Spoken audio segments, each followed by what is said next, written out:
California. What's up, everybody? Today is Tuesday, October 20th, 2020, or 10/20/2020. This is A Talk in the Attic, and I am your host in the attic, Kirk Ross. How are you doing? As in, how are you doing? Yes, you. By now, we're weeks into cozy season, or as my mom would say, cozy season. Depending on from where exactly you're tuning in, the romance associated with that time of year in late September when you first put on your favorite hooded sweatshirt has been replaced by the horrific realization that winter is coming. Do you mind if we go back to that introductory phrase for a moment? I know it's a little early for a deep dive into grammar, but this one's a doozy. So please, won't you join my newest alter ego in our newest segment called Uncle Greg's Grammar Garden.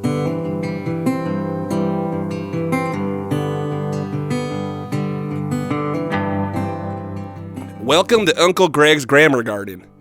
Today we're going to have a look-see at the pesky preposition where in tarnation they ought to be placed. In this case, Kirk placed himself in the unenviable position of having to make sense out of a whole boatload of prepositions and in such a short introductory phrase.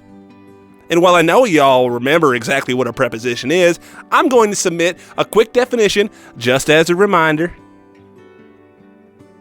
A preposition, according to Oxford, is a word governing and usually preceding a noun or a pronoun and expressing a relation to another word or element in the clause. As in, the man on the platform, or she arrived after dinner. Let old Uncle Greg rattle a few off the old noodle here, and not because you don't already know. I mean, I know you already know, but just because it's good for this old chunk of coal to do some remembering on occasion. Prepositional pairs, those are fun. On, off, in, out, above, below, before, after, apart, within. But not every preposition has a pail, and that's okay. Because some of the most common ones fly solo, like our friend, from. Which in fact is included in the very phrase that we're looking at today, because Kirk must have recalled that sentences aren't traditionally allowed to end in a preposition, at least not formally. So in this case, he worked hard to avoid doing so by using the classic device from where. That way he didn't have to say, depending on where you're tuning in from. See, it ends in from. You can't do that. So he took care of that one. And instead of depending on where you're tuning in from, he got all fancy on us and muttered, depending on from where you're tuning in. And I must admit, seeing the words on, from, and where, back to back to back, doesn't sit well with me. But it is technically an improvement over the alternative. But see, in clumsily resolving his first issue here, Kirk exposed yet another one buried just below the surface. Because now the introductory phrase is ending with a preposition in. And to me, this just seems silly. He went through all that gosh darn trouble to fix the from, only to go in and leave the in? Then again, what might he have done here? What could he have done here? Uncle Greg fancies himself an expert, sure, but even he can't make this one sound right. How's this one? Depending on from where and into which you're tuning. But that's not exactly a step in the right direction now, is it? Sounds more like something some fancy big city stage actor might say when reciting a passage from old Bill Shakespeare or something.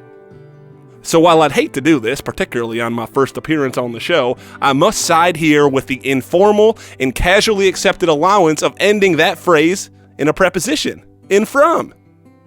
And it's not easy to side here with informality. Especially not when I've already got an uphill battle, seeing as how I am a fish out of water when it comes to the grammar world. Most of the erudite elites with whom I'm constantly communicating already think of me as a dummy. What, just because I was born in the South doesn't mean I know about subordinate clauses? Sure, I might sound a little different, but you bet your bottom dollar that I'm well versed in the idea of bare infinitives. And if any of you snobs are listening, then hear me loud and clear with this superlative. F*** you! Whoa, Uncle Greg. I know it's not fair, but what do we always say? That's right, this is how they expect you to act. So don't let those snobby sons of senators win. Wow. Listen, as it stands now, if I'm being honest, I'm not sure that I liked it. That was Uncle Greg's first contribution to the attic, and honestly, probably his last as well, pending some outpouring of support for him.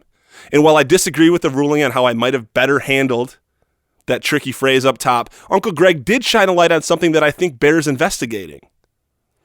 Somewhere in that end of segment meltdown, Greg made clear that people associate his accent with stupidity, his birthplace with academic inferiority. And in a way, we all did the same thing to poor Uncle Greg when he first came out, didn't we? I bet the bulk of you expected that the Attic's resident grammar expert would have had an upper class, Upper West Side accent. Maybe someone that sounds like this. Psh. Even those of you listening from the South, you expected something completely different from Uncle Greg, and that's totally natural. As part of human evolution, we've grown adept at using whatever limited information we have to make quick decisions and quick evaluations. And today's episode is going to be all about my favorite cognitive bias, confirmation bias. But before we get all confirmatory on our long-held biases, let's start the show.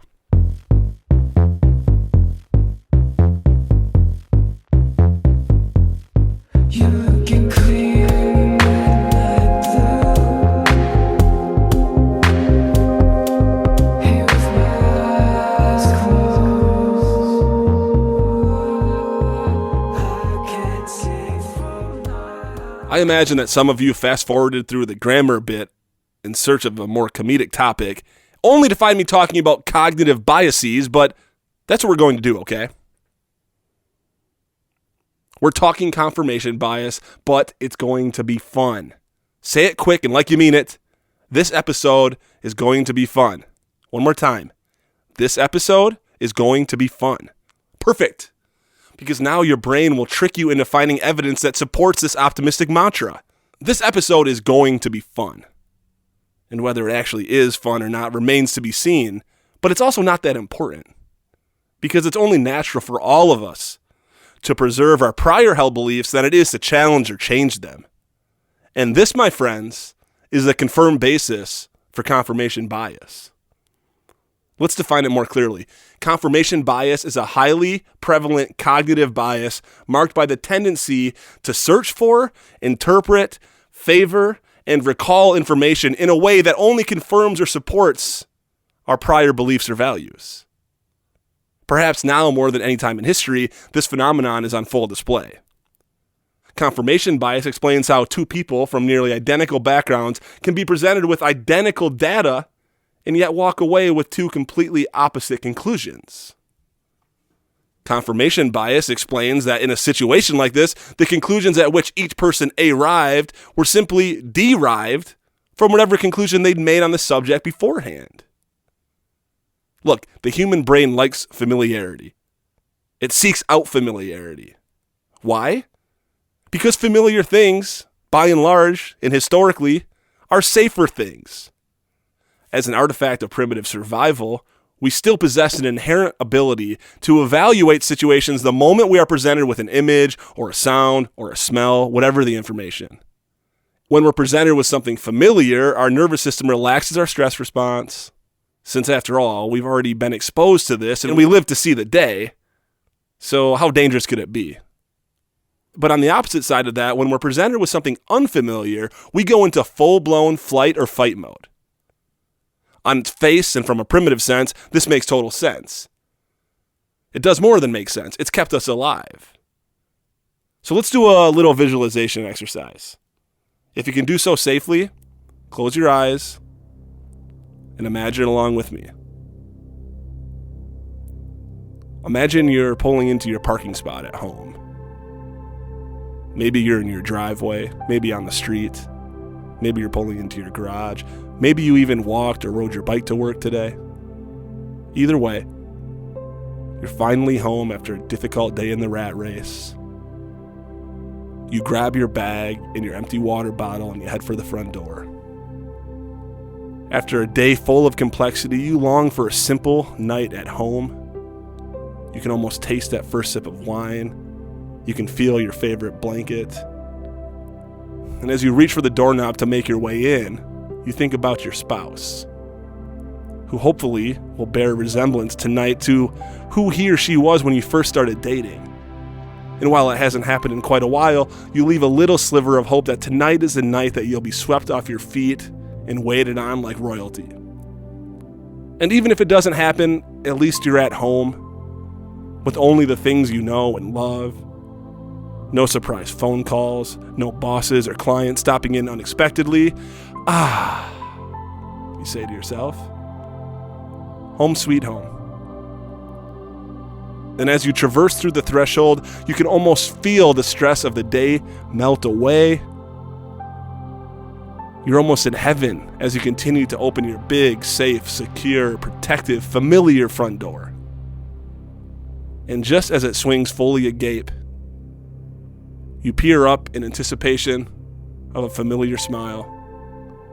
And right there, just a few arms lengths away, right where your partner ought to be, stands a 500-pound lion. It's jarring, right?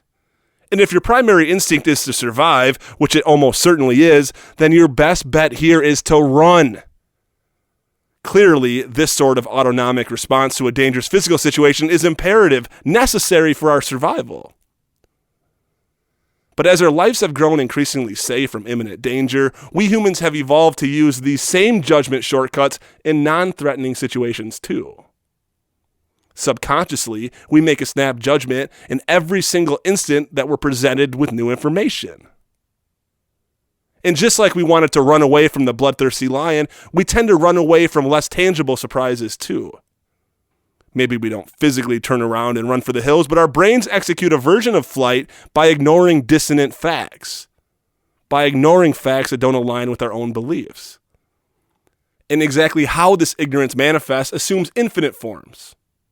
But you better believe things like racism and sexism are two such examples.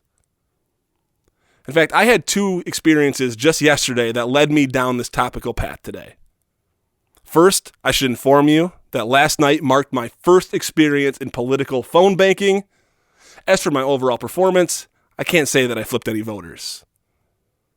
But I definitely picked up a dozen new listeners for the podcast, that's for sure. I should point out here that I'm just kidding. That I didn't actually use party funds to promote this show. That would be misappropriation of campaign funds, and that's something that only the candidates themselves should be allowed to do, right? The real story, last week's guest, Tracy Domitz, urged me to join the group that she leads, the one that spends each and every Monday night calling real people in real voting districts to discuss real politics. And whoa, what an intimidating and nerve-wracking affair that all turned out to be. I think I eventually found my groove, but those first few calls were brutal. My first one was met with, "Come on, man, I'm trying to eat with my family right now. Tell you what, I'll talk with you, but only if you pay me. Can you pay me?" I stuttered some inane response before apologetically letting him go. Several people went into the classic, "Hello? Hello? Hello?" as if their phone suddenly dropped out. Can't really blame them, though. Not when I pull off the exact same maneuver myself regularly. Before long, after a short break that featured a long stare into the mirror, I resumed calling these people. The night culminated in a wonderful conversation with a man named Everett. By that time, as a means of getting my mind right before each and every call, I had fallen into a trap of assuming the demographic of whoever I was calling based solely on their name and area code. Put plainly, I was racially profiling. If I saw a Detroit area code with a less traditional name, then I began to assume that I'd be speaking with a black voter. And in most cases, honestly, I was right. And that did help me jump into each conversation with a little bit more context than had I gone in with a clean slate each time. Now, I'm not encouraging racial profiling or anything of the sort. I'm just being honest about what I was observing myself doing. And since I had been pretty much batting 1,000 with my assumptions, I began feeling super comfortable with the process, which is why I was particularly caught off guard when I was assigned a call to Everett from a rural Michigan area code. To be honest, I hadn't had many run-ins, maybe no run-ins ever, with anyone named Everett. But I won't lie. I first pictured an older white gentleman. Think Wilford Brimley, but without the diabetes. And on top of my initial thought, the area code simply confirmed what I'd already suspected. Everett was an old white dude. And him being an old white dude implied all sorts of things in the context of our impending discussion on presidential politics, as you can imagine. The system is calling Everett at this point, and before I could even gather my thoughts into a strategic approach, Everett answered. And right from the get-go, my assumptions were clearly mistaken. Everett wasn't an old white guy at all. He was a gregarious black fella. And while this was a welcomed error on my part, my stress levels were nevertheless sent spiking. As I scrambled to adapt my premeditated approach, which to remind you was based solely on preliminary assumptions. Suddenly, any semblance of a groove that I had found was destroyed and replaced by me stammering something like, "Hi, Everett, this is Joe Biden. No, wait, sorry, I mean, this is Kirk Ross, and I'm calling on behalf of..." Come on, Kirk, relax, damn it. This guy's cool. Plus, you know he's voting blue. No pressure, man. Let's go. "Hello, Everett. My name is Kirk Ross, and I'm a volunteer calling on behalf of..." I'd rediscovered my confidence, sure, but before I could even finish the opening line, Everett chimed in. "Listen, Kirk from the Democratic Party, I believe that Donald J. Trump is the best president this country has ever seen. And yes, I'm including Lincoln, and yes, I'm black." Whoa. This couldn't be true, could it? But I'd already adjusted my assumptions once when I learned that you weren't an old white guy. And now this? He continued as I frantically searched for my response. Well, sir, you are certainly entitled to your beliefs on the subject. In fact, I think it's awesome that you're passionate about a candidate. After all we can really ask for is participation. I heard nothing but a little rustling on the other end before I finished. "But I can't urge you enough to reconsider your vote." "I got you good, didn't I?" he said. I giggled back. "You got me great. In fact, I just threw my computer to the ground in disgust, so let me go pick it up real quick." Everett was cracking up still, now turning to his girl to exclaim, "This dude just told me he threw his computer down because of what I said." We all howled with laughter for a few seconds before he came clean about his actual beliefs. "Kirk, man, Trump is the worst. My wife and I already filled out our ballots and walked them personally down to the ballot box ourselves, just to be sure." I thanked Everett for his vote and told him that he was by far my favorite call of the night, which was true. Something that he relayed to his cackling wife. We all had one last laugh about it before ending our conversation. Without a doubt, that was my favorite call of the night, at least from a personal, social perspective.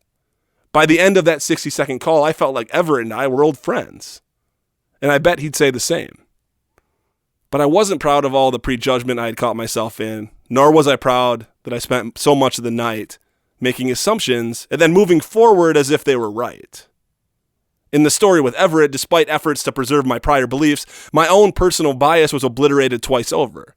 First, when I was surprised to learn that Everett wasn't white, and then again when I was shocked to hear that Everett was so fond of Trump. It was at this point that I began thinking of doing today's show on confirmation bias. But I wasn't quite sold.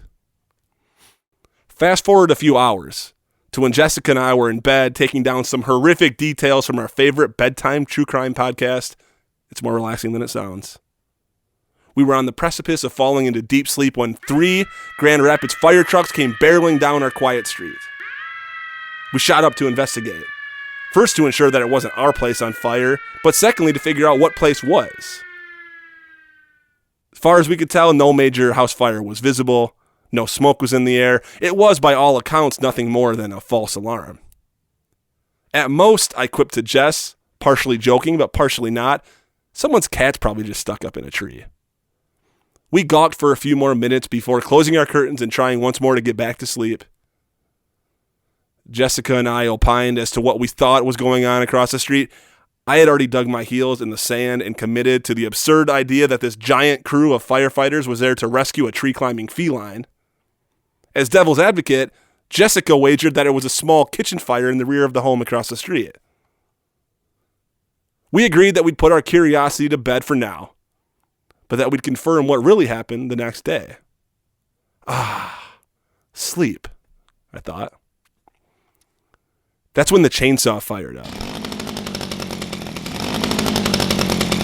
Our bed shook with laughter from both of us as we tried to make light of just how unbelievably loud the chainsaw was.